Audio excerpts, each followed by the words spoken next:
How do we feel about the blue? Because usually I go with a red light casting across, but I had to go trying blue the other day when I was doing some picture taking and some recording of something. I can't remember what I was recording, some TikToks or something. Anyway, I had to go with blue, and I thought the blue looked quite nice. What do we think? Do we like blue better than red?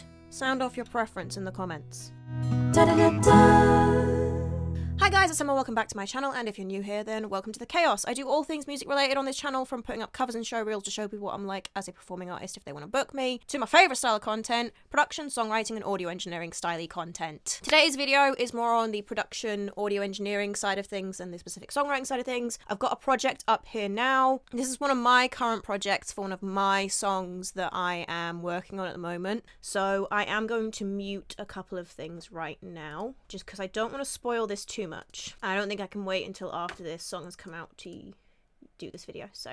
But today's video, I want to talk about a plugin I quite like. I don't do a lot of videos like this because I am still relatively new to production and audio engineering. You know, I've been taking it pretty seriously for the past 2 years, I would say, and I'm at the stage where I'm confident enough that I feel like I can produce my own music and I want to start working on other people's music, but I'm by no means anything anywhere near like an expert, so I can't say, oh, use this plugin, this is the best plugin. I mean, people who say stuff like that anyway, I think that's evidence that they don't really know what they're talking about, because most of what makes one plugin better than another is going to be personal preference. So rather than tell you this is the best EQ plugin I'm going to talk to you about in today's video, what instead I'm going to tell you is this is my favorite go-to EQ plugin at the moment, especially for when I'm trying to do more surgical EQ stuff. That kind where you're hunting for frequencies that are poking out in the mix that you want to drop out in certain instruments, or when you are looking to pull frequencies down to make room for other instruments in the track. So you're not necessarily looking to EQ this instrument to make it sound the best it possibly can,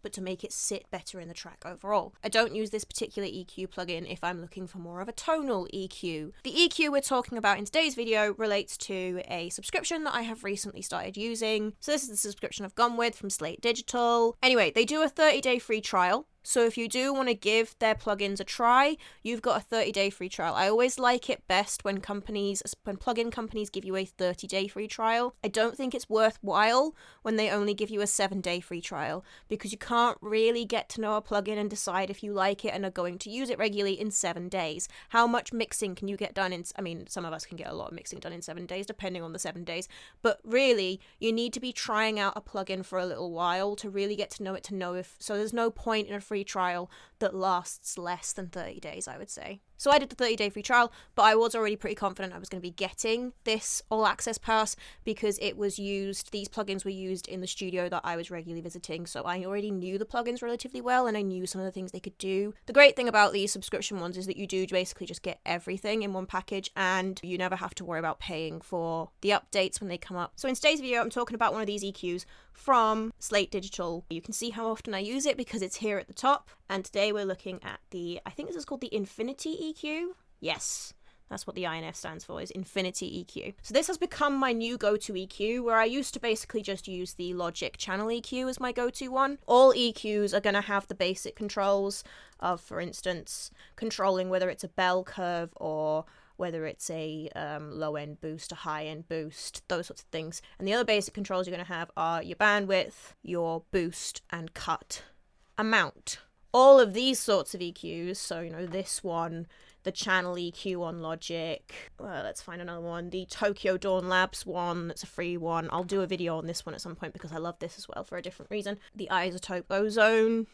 None of these are really going to have any sort of difference in terms of the sound that comes out the other end. They're all going to do basically the same thing. So which one becomes your favorite is going to be based mostly on what sorts of controls you have and what the interface looks like and how well you get on with it. So for one, I just generally like how this looks. Never let anyone tell you that's not important. But the bigger things I really like about it are how all of my controls are so easily selected in this area. So it's really easy for me, if I just get rid of this, to put one on, you can already see a little bell thing will appear here. And if I were to slide over here, a little low end boost thing would appear. Little high end boost thing over here. If I slide it over here, then I get a low cut / high pass filter immediately pops up. If I'm going over here, the chances are what I'm doing is a low cut. So the fact that that's automatically selected for me, so I just then double click and instantly I've got my low cut filter that I can just then change all the settings on.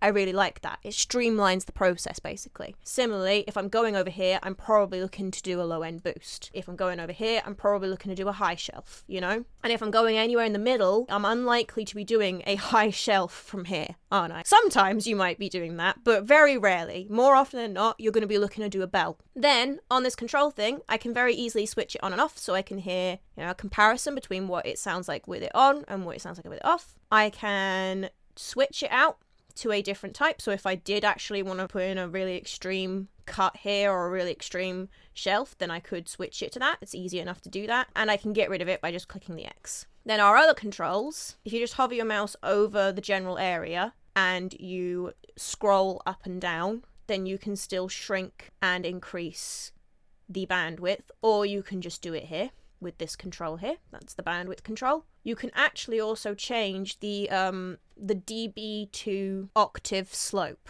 right? So this makes your cut either drift out at the sides more subtly, or it makes it more extreme. If I had a cut like this type of cut with more of a slope here is going to slope off all of these frequencies down to the most extreme point for the frequency I really want to cut, and then back up. Whereas if I had it more drastic like this, then basically it's going to cut all these frequencies pretty hard and there isn't much of a sloping off going on. That's one thing I noticed a lot of the other EQs that are like this one didn't have, and I quite like having that control. Then the two other really handy controls that you have. One that I really love is the solo feature and how that is just literally above. Quite often on these sorts of EQs, there's just like another control down in a panel down here and you have to click that button. So you have to move down, click that button, make some alterations, move down, click that button again. It's a bit more cumbersome to do. This makes it really easy that I literally am just going up to a control that's literally right above wherever I'm editing from. The fact that all of this is so nice and close together. So if I'm searching for a particular harsh frequency that I'm looking to cut, I don't even need to do that horrible thing where you just sweep and boost, which a lot of people will actually tell you to do, and other people will tell you not to do. I'm of the opinion that you shouldn't do this. As far as I'm concerned, if you just go through sweeping through, looking for frequencies you hate, you're going to find loads. They all sound awful when you do this. So what is better is for me to really listen, to figure out by just sort of boosting it a little bit and having it kind of subtle, roughly where I'm looking for. Then I make it more extreme, and I use the solo feature and then boost it up from the solo feature, because when I click off this, it hasn't actually boosted that frequency. So I don't have to boost this frequency at all. I can just solo boost it up so I can hear it a bit better, then let that go and really listen to the track and think, is this frequency that I'm searching for here, that I'm hearing here, is this the frequency there that I'm actually looking for to try and pull out? Because quite often when I'm forced to actually boost this up and then go and solo it and then unsolo it, it's still boosted, right? So then you just got to turn it off to try and listen to it as well. Without it, I might still be hearing it as if it's there, because now my ears are starting to play tricks on me, because I was hearing it there a second ago, and whatever I'm looking for is in that region somewhere. Anyway, so I really like that. I like how close all of these are together, and I like that I can use the solo feature in that way. And then the other handy thing is I can put a band lock on it. So sometimes you might have to take out a few frequencies that are relatively close together. You know, you might be doing quite a bit in this region. If you've got like really harsh guitar frequencies you're trying to dip out, you might want to take out a couple in this region. Then when you start messing about with another one over here, it's so easy to accidentally click the one you didn't intend to move, and then you've got to undo that and then fiddle around trying to get the one you want. So if you can lock it, so you can't do that. You can't accidentally do that. You'd have to unlock it again to be able to accidentally move that, which I think is quite handy. Other than that, it's got all the same sort of stuff that you would expect from EQ. You know, you've got your overall volume boost, basic undo buttons, undo everything, and A, B, so you can switch between two different ones and see what they sound like. Anywho, that is my favourite EQ. Let's just have a quick look at it in action, because I do need to do some EQing on some guitar here.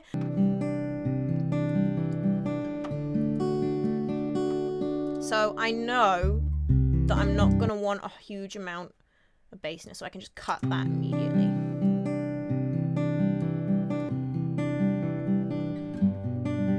So nothing's like massively poking out at me there. So in the track though, something around here is really messing with the bass. So I'm gonna do my solo.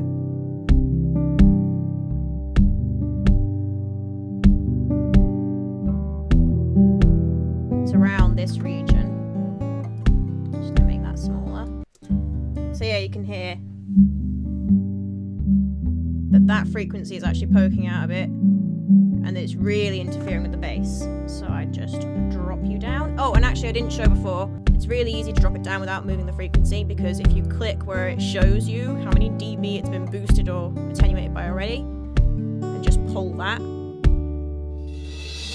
do a quick before and after.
Might take out this bit here as well. I'm gonna lock this one because otherwise I'm gonna accidentally touch it.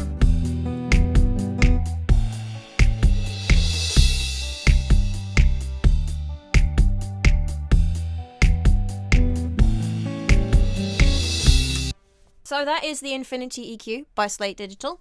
It is my personal favourite to go to for this sort of surgical EQ, for any attenuations I'm trying to do where I'm just trying to pull out harsh frequencies. For this first bit of EQing where I'm just looking to clean up a track, this is the EQ that I find I am defaulting to a lot nowadays out of the ones that I have. And those are the reasons I like it. Like I said, it's entirely just because I like the interface. I like where all the controls are. I find that very good for my workflow. It just sits well with me. I like the interface of this. That's the main thing you're looking for in this sort of EQ, is one where you get on well with the interface, where you like the controls that you're offered. I'll probably do a video at some point just going through some of my favourite ones from the Slate Digital package, just because I really like a lot of them. Obviously, I'm quite a small channel, so as you can expect, I am not like sponsored in any way, and like I said, I'm not like a massive expert, so my opinion is just what I've formed so far over what I've used. Feel free to share what your favourite EQ is in the comments. I'd love to know what other people really like, is there someone out there who's like, why are you not using the Ozone one? If you enjoyed this video, then you might enjoy my content on this channel in general, in which case